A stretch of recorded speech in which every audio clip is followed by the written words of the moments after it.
بسم الله الرحمن الرحيم السلام عليكم ورحمة الله وبركاته أدبان السلام يا رمان خيارت هالكن أنو صاحبني إذا لهانتين بقى سلام دي ربان السلام يا إن ما أنت واحد هالكن إن برنامج عصب وإن بلابي دونا إن شاء الله إن تطبع الله أربع قرطر هلالنا تتواضل لك سو بدن إن برنامج كأنن ما أنتو قرية ما أنت برنامج كأنه حسابسي إن sidee ayaad noloshaada horumarin kartaa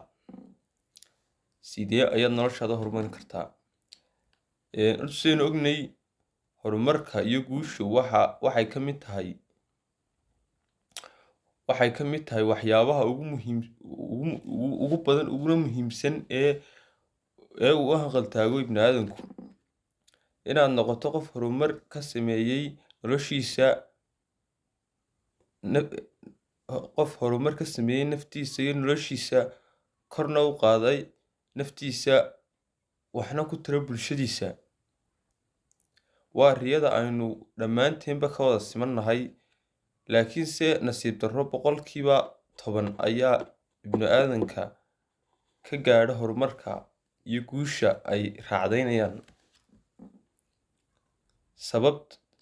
haddaba maxay tahay sababta keenta fashilka nolosha iyo dib u dhaca noloshu barnaamijkeena maanta waxaynu ku soo qaadan doonaa bismillaahi kariim 10 waxyaabood oo keena dib u dhaca nolosha una sababha kan koobaad waa jooji in aad dayacdo salaada iyo dhammaan cibaadada alle maalin walba wuxuu ilaahay nagu waajibiyey 5 salaadood 5taas salaadood oo siduu rasuulkeen maxamed calayhi salaatu wasalaam noo sheegay u dhigma 50 salaadood dhigma 5taas salaadood maalin walba waxaan maqalnaa xayya cala salaad xayya cala alfalaah liibaanta u kaalaya haddaad liibaantaas si degdeg ah ugu jawaab weydo aad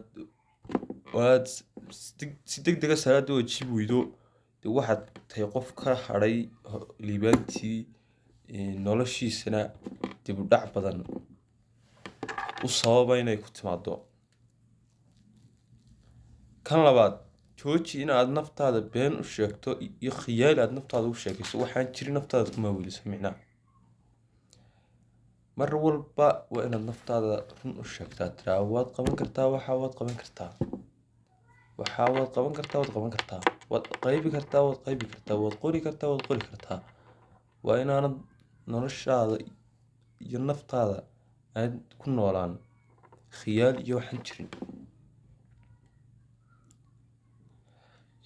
kan saddexaad jooji inaad waqtigaaga ku lumiso asxaabta iyo dadka xun inaad waqti badan la qaadato dad nolosha ka dhacay oo nolosha aan hadaf ka lahayn ood la noolaato aad meel kala soo toosto waqtigaaga inta badan ku qaadato waxay keenaysaa dib u dhac nolosha waayo saaxiibkaa nooceegii baad u egaanaysaa haddaad la saaxiibto mid nolosha horumar ka raba nolosha hadaf weyn ka leh adna waad ku dayanaysaa kaasaad ka mid noqonaysaa nolosha hadaf ka yeelanaysaa waxaad noqonaysaa qof nolosha hadaf iyo hiigsi iyo himlo ka leh kan afraad jooji in aad daba gasho ceebaha dadka in aad qof ceebtiisa ilaa maanta daba dhigato qof ceebtiisa daydaydo alla waxaad ka faa'iidaysaa ma jirto oon dembi ahayn noloshaada waxay ku soo kordhinayso ma jirto inaad qof ceebihiisa daba gashaa 5 jooji caajiska iyo wahsiga iyo in aad iska fadhido bilaa camal waxaad qabanaysaa jirin meel iska fadhido waqtigaaga ugu badan cidla ku qaadato waqtigaaga cidla ku lumiso waayo qof kasta oo dunidan korkeeda saaran 24 saacadood haysta qof saacad 25 haysta ma jirto dunida ma qof saacad 25 saac haysta ma jirto ma ahayn nus saac oo 24 saac oo ready in dhammaantiin ba haysanaa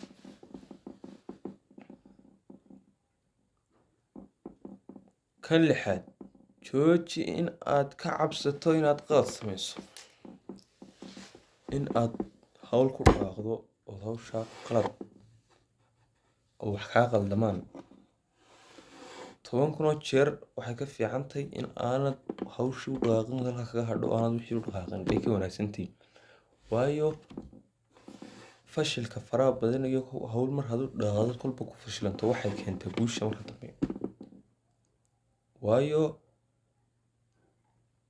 guushu sidaynu xagga dambe kaga hadli doono wax ciyaar ku yimaada maaha. ciyaarna wax lagu helaa ma jirto. marka inaad qalad samaysaa waxay ka fiican tahay inaanad waxba qaban oo iska fadhido. Number 7, jooji in aad farxad iibsato ama dadka kale farxad ka raadsato adigoo adigu farxad samaysan karaya. maxay tahay sababtaad qof kale farxadaada iyo xayaatadaada ugu raadinayso? adigaa farxad samaysan kara, adigaa farxad ku noolaan kara, adigaa noloshaada ka dhigan kara mid faraxsan, mid dhoola cadaynaysa, adaa ka dhigan kara brother. maxaad qof kale wad kala madax banaantiin, laba qof oo kala madax banaan baad tihiin, alla wax iskaga ken xidhin ma jiro, laba shakhsi baad kala tihiin oo kala madax banaan. maxaad farxadaada ugu xidhay qof kale? su-aashaada iga jawaabi doonaa. Number 8, jooji inaad ku noolaato xasuusaha wixii tegay iyo wixii ku soo maray iyo dhibaato haddii tahay iyo haddii wanaag tahay wax ku soo maray waqti hore oonad iminka joogin in aad ku noolaato oo aad hadal hayso. wax alla waxaad ka faa'iidaysaa ma jirto. wax alla wax nolosha kusoo kordhinaysaa haba yaraatee ma jirto. marka wixii hore iska bilow nolol kale cusub. bilow nolol kale cusub oo tii hore ka duwan. bilow. Number 9, jooji xidhiidhka macno darrada ah. xidhiidhka macno darrada ah ee aad waqti fara badan ku qaadanayso oo waqti badan ku luminayso jooji brother. walaalkay ama walaashay in aad ilaa maanta qof waqtigaaga inta ku badan ku qaadato anuu kuma lihi xidhiidh aad samaynin, kuma lihi xidhiidh jecel aad samaynin, kuma lihi jacayl iyo waxa badiisa ha gelin kuma lihi. waayo noloshuba wax dee qof walba kulli ubad buu iyo xayaato fiican buu rabaa soo ma yaraa baynu ilaynay. laakiinse mushkiladda waxay tahay dhalinyaradan dambe waqtigooda waxay ka dhigayaan inay qof la hadlaan 24 saac la hadlaan isagoo bilaa camal qofkii isagoo noloshiisa meel ku warramay jirin, isagoo shaqo hayn, isagoo camal hayn, inuu qof telefoon kula hadlo ilaa iyo maanta waxla wax kasoo geliyaana jira. marka kaana inaad joojisaa wax fiican aad iyo aadna way fiican tahay. waqti cayiman inaad u samayso waqtiga aad u samayso aad bay u fiican tahay. kan 10aad, jooji qosolka iyo ciyaarta iyo hadalka macno darrada ah. jooji isagana ilaa maanta inaad iska qososho, iska xaraabaysato, iska ciyaarto, idigiyo maanta alla waxaad ka faa'iidaysaa ma jirto. inaad kubad ciyaarto waqti, inaad asxaabtaada waqti la yara qaadato wax iska daruuriya fiican. laakiinse inaad noloshaada iyo waqtigaagii 24 saac ciyaar iyo hadal macno darra iyo hadal bilaa xigmad ku qaadato waxay ka mid tahay waxyaabaha fashilka nolosha kow ka tahay. ugu dambeyn daawaday ogow wadada guusha loo maraa waa wado aad iyo aad u dheer una baahan dulqaad iyo samir iyo dhabar adeeg aad iyo aad u adag iyo go'aan adag bay u baahan tahay. noloshan iyada hadaad ka rabto horumarku ma aha wax la iska gaari karo. horumarku ma aha wax halkan iska yaalla. waa wax dhabar adeeg, soo jeed badan, dhafar badan, saamaleyl badan inaad ku bixiso. aada u fiican weeye. ma garatay barnaamijkeena maantana ama toddobaadkan intaas baan kusoo koobayaa. waa aniga oo ah injineer axmed sayid xariir iyo bahda BS Production oo idin leh wassalaamu calaykum waraxmatullaahi wabarakaatuh.